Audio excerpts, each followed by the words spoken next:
You're listening to Taking Care of Business with Marty Pay and Clay Kerner on Kern Radio Newstalk 1180.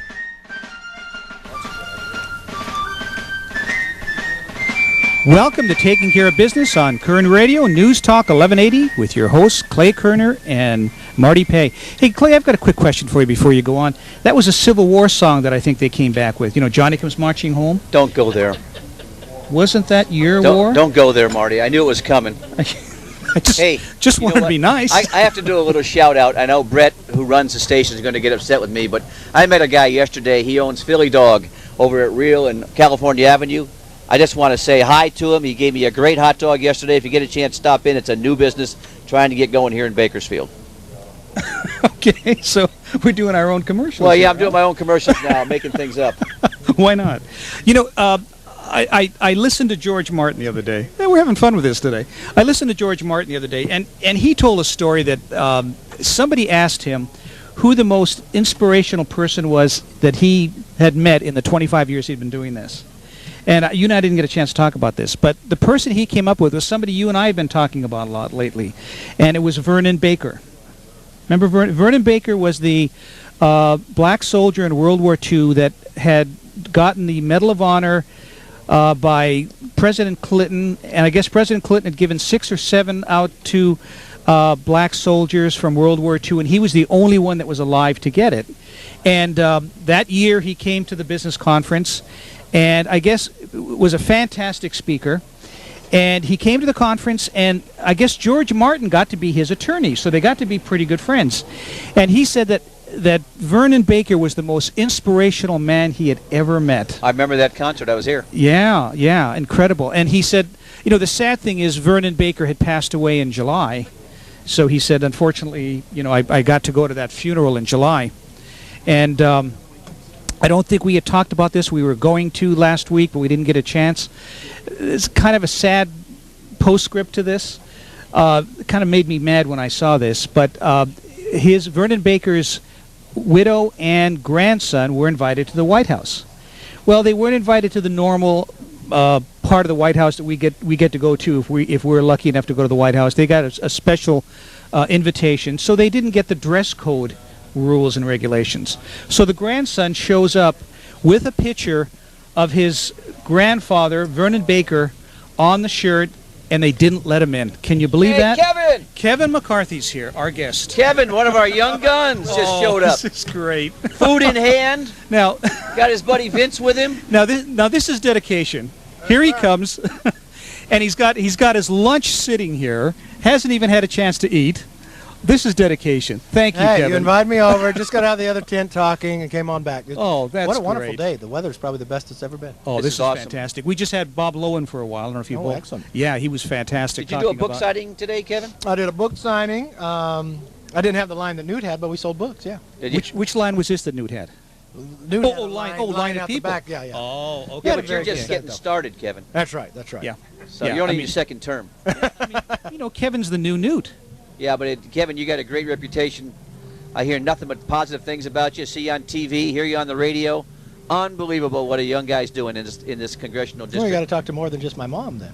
Well, yeah, she did have a lot of positive things to say. So how's the book going? The book sales going? You know what? We made the New York Times bestseller list. Never thought we would. Wow, you were saying number 35? Yeah. That's fantastic. Amazing. That's incredible. Now, and the proceeds go to the Fisher House. That is the Ronald McDonald House for veterans. So if you are a veteran or in the military and you're going to have surgery and you want your family close by, you know it's expensive to be by those hospitals. So the Fisher House puts the family up. You know, we just played an entree song bringing us back from the break. One of the songs from the era of when Clay was in the service, Johnny Come Marching Home. He really thinks he's funny, you know? Oh, yeah. He really thinks he's funny. We got a good lineup of speakers out here, good turnout from people, and it's always an honor that here we go with Bakersfield able to steal their values, and people come in, they may have an impression or whatever else, and they walk away with such a different impression. You know, Bob Lowen came in. He said this is the first time he's been to anything like this, and it just blew him away. Yeah. You know, coming from Orange County, and we can't put it on in different places. No, no. It's got to be a place like Bakersfield to do this. Yep. Now, you spoke here a couple years ago as well. Yeah, I did, and I spoke. We just had a great turnout at the tent I just talked at, and then we'll do again at 3 3 o'clock, and hopefully get another good turnout. And you've got, I know recently I saw you at a dinner the other day where you were talking about Andy Vidic. He's somebody else that we're trying Andy Vidic has a great chance of winning the 20th. And really, if you want to defeat Nancy Pelosi, you can't beat her in that district. That district is so liberal in San Francisco. The way you beat her is getting 218 Republicans. And if Andy Vidic wins, we would be in the majority. How's his chances? Very good, very good. The latest polling shows him very close. It is a valley seat. So you got all the issues that are across the country, but more importantly, we got the water issue. And here's Andy, a farmer, understands it better than most people, and could really apply himself very early to the solutions that we need. I met Andy last Saturday night at a dinner you and I were both at. He's a pretty sharp guy. Yeah, sharp guy, you know. Been a farmer, cherry farmer. He's got lettuce and others, but he's really a businessman, small businessman. Those are the values you want to make sure we instill in Congress. Now the party's getting behind him? Yeah, we've been doing quite a bit for him, and the party gave him the maximum amount you can directly, and there's a lot more things the party's doing and seeing. What do you think of Bob Lowen's initiative, the initiative he's trying to, on the unions? You have to. You know, we've run that a couple times, but he's got a new approach of how to going about doing it. Well, you look at the unions of what they've done to the state, where they've gone through, and the largest unions now are government employees. It's not the hard hats that and the hard worker individuals, and just from the pensions and everything else they've been doing, they're going to break the state. Yeah, and the government employee union, that basically was started by Jerry Brown. He signed that bill as governor. And here he is back in, and he signed the bill. He'd be beholden to them, and he's been in elected office for 30-some years. And then you have Meg, who's been creating jobs for 30-some years. That's a real contrast, but I think that's what California needs. Sure, what a difference between Actually, the two. he was born to entitlements, wasn't he? Yeah. When you Well, think he was about born in office, too. Yeah, exactly. Yeah, definitely. Well, Kevin, I want to thank you very much for coming by. Hey, thanks for having me. I appreciate the opportunity. I know you want to eat, and we appreciate you and what you're doing for Bakersfield, Kern County, the state of California, and for the government as a whole. Thank you so much. I appreciate it. Kevin, thank you so much. And you know, here he is. I mean, this is dedication. He's sitting here eating as we're talking. That's incredible. With my fingers, too. With your fingers. Oh, I got to ask you one last question before you leave. Did you get a chance to meet Babe Buchanan? Good. Okay, because we had Bay on a couple weeks ago, and she wanted to meet you, and I talked to Vince about it, and I forgot to give Bay a call and tell her you were speaking in front of her. You just eat your. Okay, let's see. I'm gonna sing while Kevin's eating here. Well, thanks for letting me on, and good to see you both. Kevin, Thanks, thank Kevin. you very much. Good luck. I appreciate that. Vince, thank you. Nice seeing you. Take care. All right, that's our congressman from Bakersfield, Kevin McCarthy. He's an up-and-comer. One of the young guns. One of the young guns. Okay, so what do we got here? We got about 4 minutes left. Okay, so let's talk a little bit about the conference as far as in terms of what you felt and what you saw and what you know, I got to tell you, Joe Clark impressed the heck out of me. Yeah, Joe did a great job today. Yeah, he was fantastic. One of the comments he made that I really, really like, you know, make sure your life is a life of service. Yeah, he also said stand for something and act on it. Don't just sit back and take entitlements. Yeah, and he told a great Ronald Reagan story. I don't know if you caught that story or not. He was saying he's walking around the grounds of the high school, and you know, for those of you that don't know who Joe Clark is, it's the Lean on Me story, and Morgan Freeman played the Joe Clark part. I mean, to the T. I mean, Joe Clark is, or Morgan Freeman is Joe Clark. It's perfect. Anyways, but he's out there with his baseball bat on campus. And his secretary runs up to him and says, "The president's on the phone." And Clark goes, "What the heck are you talking about, What are you drinking? woman?" "Yeah, the president? Did they put a little vodka in your orange juice? What are you talking about?" So she goes, "Mr. Clark, the president's on the phone." So he goes, okay, but if he's not there, you're fired. So he runs back to his office. So what the heck do you want? You're wasting my time. I'm busy. And the voice says, "I'm sorry, this is Ronald Reagan."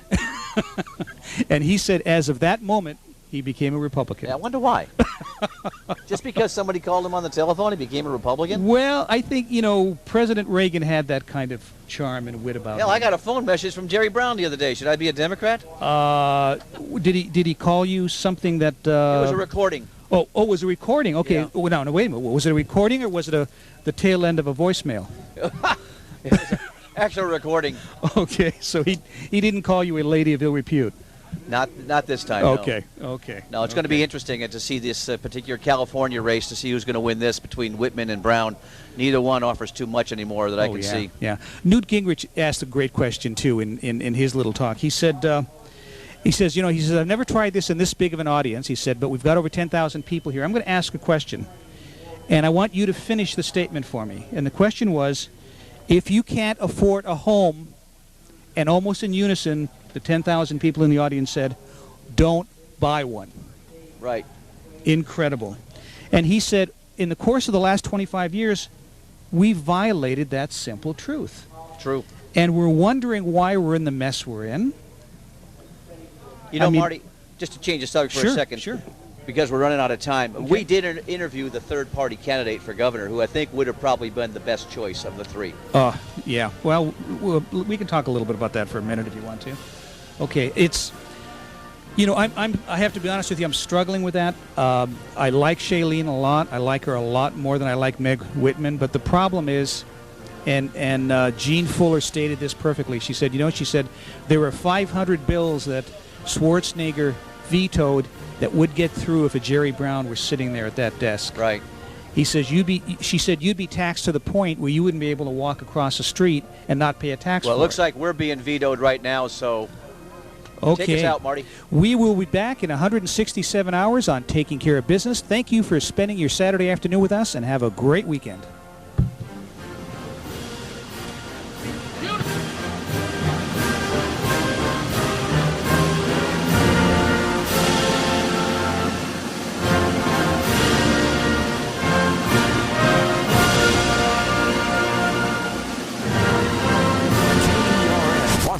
Green Acres, Bakersfield.